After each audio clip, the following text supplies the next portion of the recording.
Last month, we brought you the story of everyday people who lost half their size. Well, today, we have the dog that lost more than half its size. Dennis, the dachshund, and his owner, Brooke Burton, join us via Skype. Welcome to the show. So good to see you. Good to see you, too. Thanks for being here. Dennis looking very slim there. He went from 56 pounds to a slim 13 pounds. Brooke, you took him out of some pretty unhealthy conditions from your great uncle's house. What was he like when you first met him? Very sad and depressed. Really? Yes, he did not seem like a very happy dog at all. And you could tell he was just very uncomfortable in the environment that he was in. Wow. So, but he's changed a lot since I've had him. That is unreal. Yeah. Unreal. What sort of diet was Dennis on back then? What kind of things was he eating? And then, yeah, what sort of things does he eat now? Back then, he would eat White Castle, sliders, or Papa John's, Hunger Man meals, Wow. ramen noodles. Yeah, you name it, whatever my great uncle ate, he also shared with him.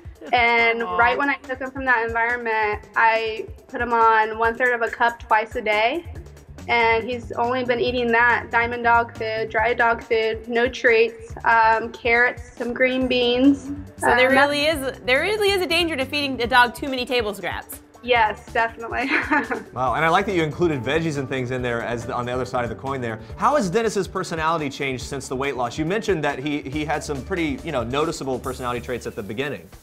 Oh yeah, he now thinks he owns the house, he is the boss, and he runs everybody down and tries to bark orders at everybody, even me.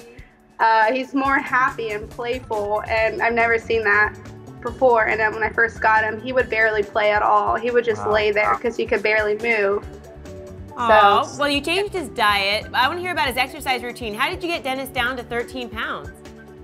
In the beginning, I confined him because the more he would walk, he was like a slug on the floor. He really barely walked. Poor baby. I had to confine him in this huge cage, just so I could get him at least 10 pounds off of him so he can move around more, because I was more afraid of him hurting himself. And after he lost 10 pounds, I put him outside, and it was just more of walking. It helped drastically get that weight down, for sure. Oh, I bet he loved that. Yes, and then he plays ball all the time, so he loves playing ball. Although I'm sure he didn't like the change in all the food. I mean, he's missing out on his pizza. Do dogs resist diets like humans do? He still begs.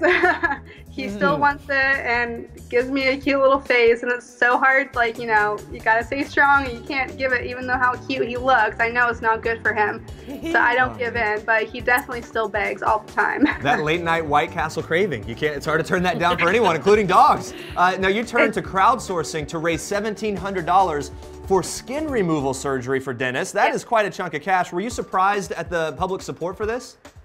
I was definitely surprised.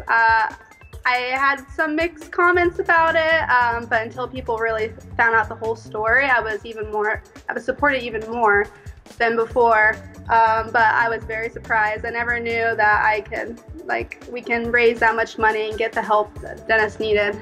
Yeah, I mean, obviously he was suffering. He was not in his best state at the time. You really rescued him. He's scheduled for his 3rd skin removal surgery in February. Will that be the final one? That will be the final one. Great. Yep. Wow. Well, we hope everything goes well. Brooke and Dennis the dachshund, thank you so much for joining us. Good to see you both. Thank you.